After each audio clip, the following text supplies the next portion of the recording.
Sri Mulyani mumet, aset Tommy Soeharto berkali-kali dilelang tapi tak kunjung laku. Indikasi pembeli takut ancaman cendana?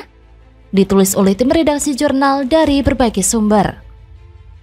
Bahkan mendukung agar perusahaan yang memang masih jalan bisa berjalan, namun tidak ada sedikit pun ada tanda-tanda akan melakukan itikat untuk membayar kembali. Oleh karena itu, pada hari ini pemerintah melakukan eksekusi terhadap aset. Penyitaan aset Tommy itu bahkan harus mengerahkan ratusan personel keamanan gabungan TNI dan Polri karena dipastikan Tommy bisa kerahkan orang untuk melawan penyitaan itu. Kekuatan massa adalah senjata para penghutang BLBI. Sekaligus upaya hukum yang ditempuh oleh Tommy Soeharto semakin memperlihatkan iktikat buruk dari yang bersangkutan yang tidak ingin membayar hutang-hutang atas bantuan likuiditas Bank Indonesia. Pernah dengar nggak? Di masa lalu pemerintah berani nagih ke cendana. Pernah dengar? Saya sih nggak pernah. Tapi lihat di masa Pak Jokowi, cendana babak belur di Uber, suruh bayar utang yang mereka kemplang sejak dulu. Kebijakan Presiden Jokowi mengambil alih kembali aset-aset negara dari anak-anak Soeharto membuktikan memang Presiden Jokowi bernyali. Setelah presiden-presiden sebelumnya, belum ada yang melakukan langkah serupa seperti Jokowi. Untuk ketiga kalinya, aset milik Hutomo Mandala Putra alias Tommy Soeharto akan dilelang. Penasaran asetnya apa saja yang akan dilelang? Jika tak ada perubahan jadwal, lelang aset Tommy Soeharto akan berlangsung pada Jumat, 17 Juni 2022. Menariknya, Satuan Tugas Penanganan Hak Tagih Negara Dana Bantuan Likuiditas Bank Indonesia atau Satgas BLBI akan melelang aset Tommy Soeharto dengan harga diskon. Alasannya, karena sudah 2 kali lelang, tetap tidak laku.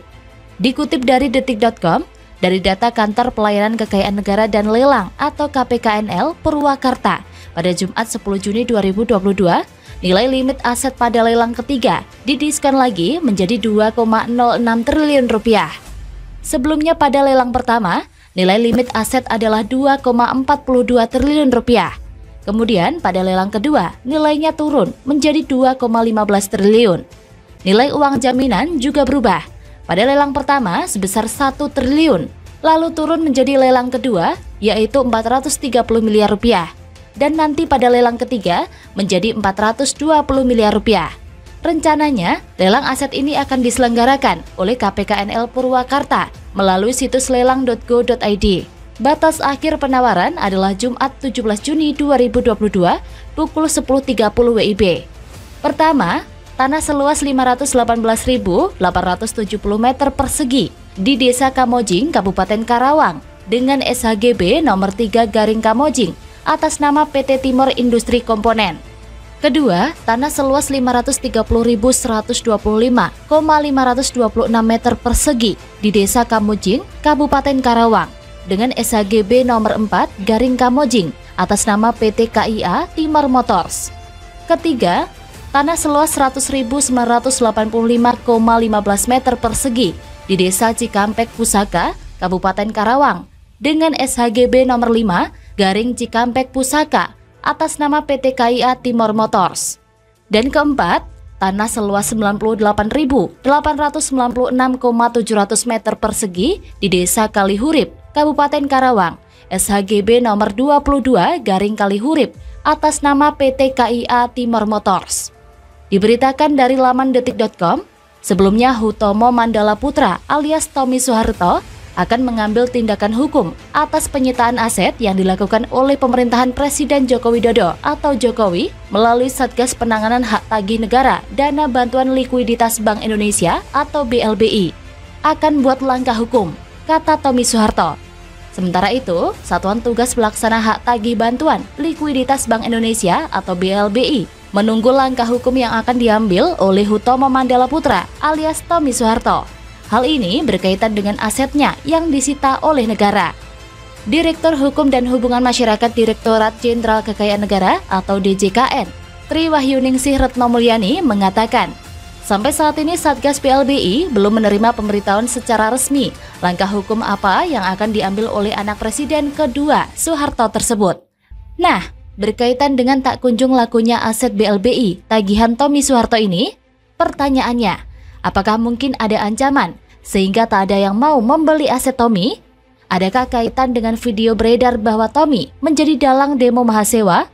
Maka menjadikan pembeli takut karena kekuatan cendana yang bisa koordinir demo bikin rusuh?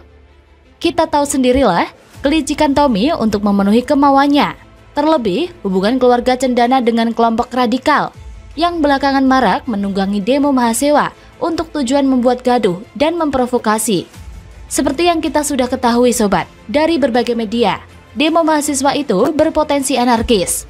Dengan adanya kehadiran massa non-mahasiswa dari pihak-pihak remaja yang bawa senjata mau ikut demo tapi nggak tahu demonya tentang apa, hingga terjadi penganiayaan terhadap dosen UI, yaitu Ade Armando. Demo itu jadi seperti pepesan kosong dan terkesan ditunggangi oleh para bohir cendana yang memang ada indikasi dendam dengan Jokowi karena telah menyita harta-harta keluarga cendana termasuk dirinya. Bagaimana menurut Anda? Goreng isu terus, kader Partai Demokrat sebut mesin propaganda rezim Jokowi top notch. Orde Baru gak ada apa-apanya, ditulis oleh tim redaksi jurnal dikutip dari berbagai sumber. Seperti bara dalam sekam yang tak pernah padam, gejolak halusinasi kader Partai Demokrat semakin menjadi-jadi. Setelah kadernya Chris Wamea menggoreng isu Jokowi adalah pembenci ulama, kini politisi Demokrat Ardi Wirdamulya ikut menggoreng isu propaganda rezim Jokowi lebih top ketimbang masa Orba. Politisi Demokrat Ardi Wirdamulya menilai mesin propaganda di zaman Presiden Joko Widodo alias Jokowi ini sangat luar biasa. Bahkan, menurut dia, mesin propaganda di era Jokowi ini mengalahkan era Orde Baru atau Orba. Hal itu disampaikan melalui akun Twitter @awemani, seperti dikutip pada Minggu 31 Juli 2022. Ardi Wirdamulya mengatakan hal ini sebab menilai bahwa mesin propaganda di zaman Jokowi berhasil masuk ke pusat ketakutan pada golongan lain, bukan ke negara. Ardi Wirdamulya melanjutkan bahwa setelah pertengahan 1970-an, kekejaman komunis Orde Baru cuma tinggal cerita. Ia menyebut setelah itu tidak ada lagi teror-teror baru yang bisa diatribusikan ke gerakan komunis. Gak ada bagian masyarakat yang takut dan benci pada komunis. Seperti hari ini, orang takut dan benci sama Islam konservatif, katanya. Di zaman Orde Baru, lanjut Ardi Wirdamulya, musuhnya jelas adalah fasisme negara dengan instrumen preman dan organisasi masyarakat pemuda. Sedangkan zaman sekarang, negara dianggap sekutu untuk melawan hal yang menakutkan, termasuk 6 orang dibasmi oleh aparat, tapi sebagian masyarakat malah tepuk tangan. Adapun 6 orang yang dimaksud, politisi Demokrat tersebut adalah anggota Laskar FPI yang beberapa waktu yang lalu sempat terjadi baku hantam dengan aparat kepolisian. Ardi Wirdamulya lalu menyinggung soal unggahan orang-orang di media sosial yang mengolok jilbab hingga membenci ulama. Menurutnya, orang-orang ini bukan hanya orang bayaran, melainkan orang biasa yang otaknya telah dicuci. Orang yang bencinya ke HRS atau UAS, sampai ke ubun-ubun itu, ya nggak harus basar RP. Warga biasa, yang otaknya sudah dicuci habis, yang sumber informasinya memang sudah bias, katanya. Masalahnya, kata Ardi Wirdamulya, orang-orang ini lebih takut dan benci kepada Islam konservatif daripada rezim yang dipenuhi dengan koruptor dan orang-orang tidak kompeten. Ia mencontohkan, DKI Jakarta telah maju di bawah kepemimpinan Anies Baswedan, tapi tidak berpengaruh bagi orang-orang ini. Orang-orang seperti ini, lanjut Ardi Wirdamulya, akan tetap memilih capres yang dulu terindikasi mendapatkan duit suap. Terakhir, Ardi Wirdamulya mengaku akan terus berusaha untuk menyeru pada akal sehat mereka. Menurutnya, ketakutan yang dirasakan masyarakat adalah hasil propaganda dan cuci otak rezim Jokowi. Mulai deh penyakit kader Demokrat satu ini, kambuhan lagi halusinasinya. Sejak kapan Jokowi mengadu domba ulama dengan rakyat? Ulama seperti apa yang dimaksudnya? Lagian, bukannya nggak kebalikan ya? Banyak ulama-ulama garis keras sering membenturkan rakyat, terutama umat muslim, dengan pemerintah. Jika model ulama-ulama radikal dan intoleran seperti MRS, UAS, HRS, Felix Yao, Sugi Nur, dan semua ustadz aliran Wahabisme, tentu rakyat yang bakal sehat akan memusuhi mereka. Dan seperti biasa, barisan sakit hati seperti kader partai nol nalarnya ini, ketika menyerang pemerintah, selalu mudah dipatahkan. Ardi Wirdamulya hanya meluapkan emosi kekesalan terhadap Jokowi lantaran ingin mencari perhatian.